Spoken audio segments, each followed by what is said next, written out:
The sheriff's patrol car stirred up a thick plume of dust as it came to a halt right in front of our family ranch. Deputy Morrison climbed out, tipping his hat back against the bright morning sunlight. From my porch, I observed him, holding my coffee mug, as he walked up, with that familiar expression cops wear when they're pulled into some absurd situation. "Morning, Luke," he greeted me, his voice carrying a tired edge. "Got a complaint about you not leaving the place after it's supposedly been sold."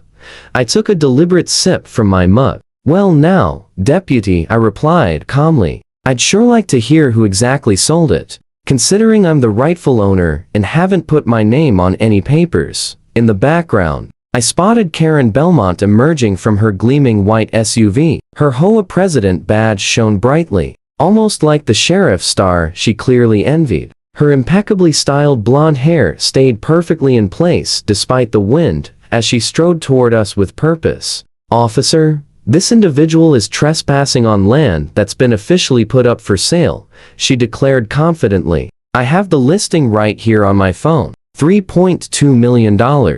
And we've got potential buyers lined up for viewings this very afternoon." Deputy Morrison glanced back and forth between us, obviously regretting his assignment. "Ma'am, do you have any documentation proving an ownership transfer?" he asked. "Not exactly yet, but the listing plainly states the property is on the market. It's been active for 2 weeks now." Placed my mug down on the porch railing.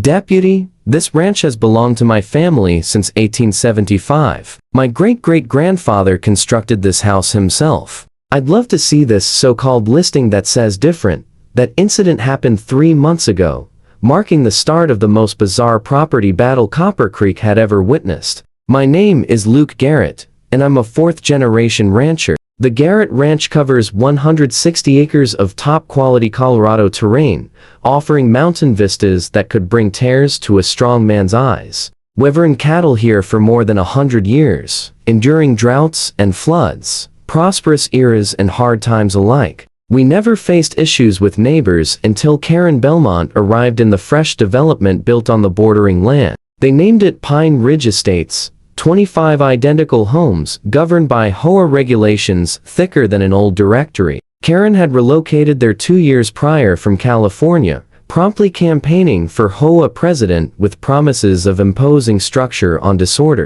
She secured the position by a slim 3-vote margin, and has been tormenting residents ever since. Our initial clash occurred when she reported my rooster for breaching noise rules. I courteously pointed out that my rooster had been announcing dawn on this property long before her neighborhood even existed. In response, she issued me an official notice for not managing livestock sound output. Next followed gripes about manure odors, dust raised by the cattle, and the shabby look of my 150-year-old barn. Every occasion, I informed her that farming zones operated under separate guidelines from housing areas. Every time, she'd depart in a rage, grumbling about neighborhood norms and home values. But nothing could have readied me for that morning when Deputy Morrison arrived. Once Karen sped away angrily, he displayed the listing on his phone. Sure enough, there it appeared, across 3 separate realty sites. My ranch, featuring unauthorized photos and a write-up implying I was anxious to unload it for development.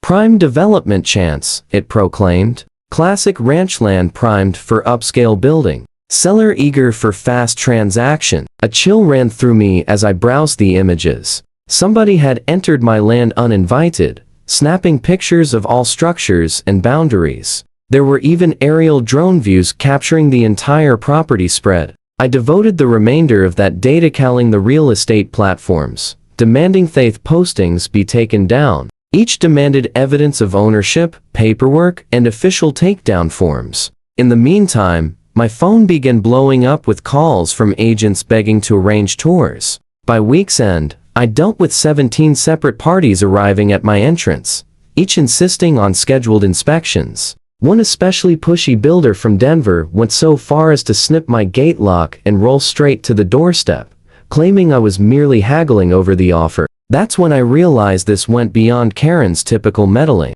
This meant conflict. I retained Betty Lawson, the top land attorney across 3 counties. With 4 decades of handling property conflicts, she was known for showing no mercy in litigation. After reviewing the postings and the counterfeit seller's contract I'd managed to acquire from one site, her expression sharpened like a hunter sighting game. "Luke," she remarked, with a faint grin, "this involves major fraud. Several felonies, in fact. Identity theft, document forgery, wire fraud, plus trespass for those photographs. We'll pin them down hard." As Betty tackled the courtroom angle, I conducted my own digging. Then Tom Crawford, among the more level-headed folks in Pine Ridge Estates, drew me aside at the local cafe. "Luke, I probably shouldn't say this," Tom whispered, checking his surroundings. "But you need to hear it. Karen had been going on at the HOA meetings about pushing you off your land. She laid out this big scheme for the subdivision to grow right onto your property. She even passed around renderings for a Phase 2 expansion. Renderings that included my ranch," I said, stunned. Tom gave a solemn nod. "Said that once you were out of the picture, the entire area would be redeveloped into something upscale. Claimed she already had developers waiting in the wings. But listen, Luke, word is she's in deep money trouble. Her husband got laid off 6 months back, and they're way behind on the house payments. I figure she's angling for a payoff from whoever's eyeing your spread." That's when the ideas started clicking into place. If Karen wanted to fight dirty over real estate, I could match her move for move. I did some discreet checking and confirmed what Tom said. Karen's home was sliding into foreclosure. The lender was gearing up to pull the trigger. That's when I rang my cousin Eddie, who runs a private equity outfit in Denver. "Eddie, I need you to form a shell company for me. Something bland and official sounding." "What kind of mischief are you cooking up, Luke?" Eddie asked, intrigued. "Just a small real estate play. All above board, I swear." Mountain View Holdings, LLC was filed within days. And the moment Karen's house entered pre-foreclosure listings, we pounced. The bank wanted to dodge the full foreclosure mess, so our all-cash bid was snapped up fast. Best of all, Karen never knew the buyer's identity. The deal closed in a flash, and just like that, the HOA president's house belonged to me. I'll always remember the morning Karen found out. I'd booked a moving crew to arrive at 7 sharp, truck, and all hands on deck. I parked myself on my porch with a steaming mug of coffee, ready for the entertainment. Karen burst out of the front door in her robe, curlers bouncing, yelling at the workers, "What on earth are you doing? This is my home. You've got the wrong house." The foreman, a calm fellow named Roberto, handed her the paperwork. "Sorry, ma'am. Correct address. New owner needs the place emptied by noon." "New owner? That's ridiculous. I never sold anything." That's when I strolled over. "Morning, Karen," I said brightly. "Perfect weather for moving day, don't you think?" She whirled around, face flushing crimson. "Luke Garrett, are you behind this?" I reached into my jacket and produced the deed. Guilty as charged. Mountain View Holdings, LLC, that's my outfit. Purchased it straight from the bank. Funny, you never mentioned being in foreclosure while you were scheming to swipe my ranch. All the blood left her cheeks. "You can't do this. It's harassment. I'll take you to court." Speaking of court, I went on evenly. My lawyer, Betty Lawson, wanted me to deliver this. I passed her a thick envelope. "You're facing charges for fraud, identity theft, trespassing, and slander." Turns out we pinpointed who uploaded those phony listings of my property. The IP address leads straight to your home Wi-Fi. Karen's fingers trembled as she accepted the packet. "I have no idea what you're talking about." "Of course not." "Oh, and you'll want to move your vehicle. I'm expecting some heavy equipment later today." For the following 3 days, I enjoyed myself more than I had in years. Each dawn at 7, I'd arrange for machinery to roll in a backhoe one day, a concrete truck the next. I positioned them carefully to seal off Karen's driveway completely. When she'd charge out furious, ordering me to clear them, I'd politely note that it was private property now. "You can't block my driveway," she shouted on day 2. "I have rights." "Actually," I replied, checking the plat map, "the survey shows your driveway encroaches 2 feet onto my lot, so you've been trespassing every time you parked there. But I'm flexible. I'll allow an easement for 10 grand a month." Her face went beet red. $10,000? That's blackmail. No, that's the proposed commercial access rate. Got it in writing. Or feel free to park curbside and hoof it in. By day 3, news had raced through Pine Ridge Estates. The HOA board called an emergency session. Tom filled me in afterward. Karen apparently tried whipping them into suing me. But once the fake listings and incoming lawsuit came to light, nobody wanted any part of her mess. She ranted for 20 minutes about rights and standards, Tom recounted, laughing. But when Harold flat out asked if she truly tried listing your ranch illegally, she couldn't lie her way out. The motion to boot her as president passed without a single knock except her own, naturally.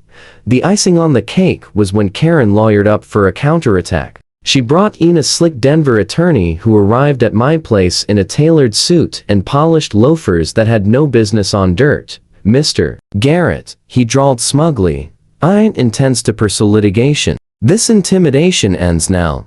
Betty Lawson was there reviewing files with me. She rose, barely 5'2" of pure steel, and beamed at him. Excellent. We're anxious for Thetriol too. We've actually amended the complaint. Added conspiracy to defraud. Turns out your client coordinated with the developer offering her a finder's fee for Mr. Garrett's land. Care to review the email chain? The lawyer's smirk wavered.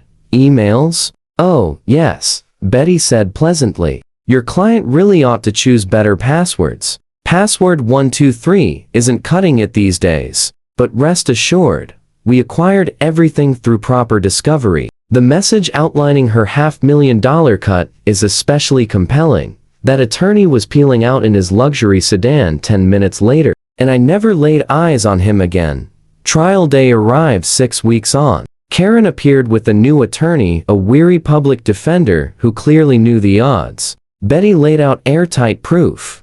Forged contracts, bogus postings, incriminating emails about the kickback. Even grainy footage from the county clerk's office showing Karen photographing my plat records. Judge Harrison, a no-frills veteran of 2 decades on the bench, wasted little time. Mrs. Belmont, she declared firmly. This transcends a mere neighbor spat. You've perpetrated grave offenses: identity theft, fraud, conspiracy, and attempted grand larceny. Abusing your HOA authority to lend credibility to the plot aggravates the matter.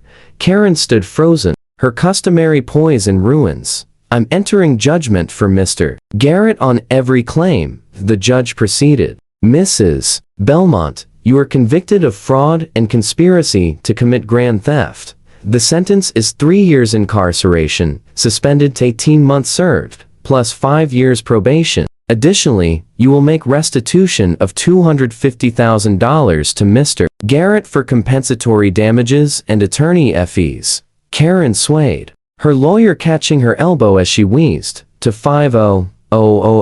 I don't have anything close to that.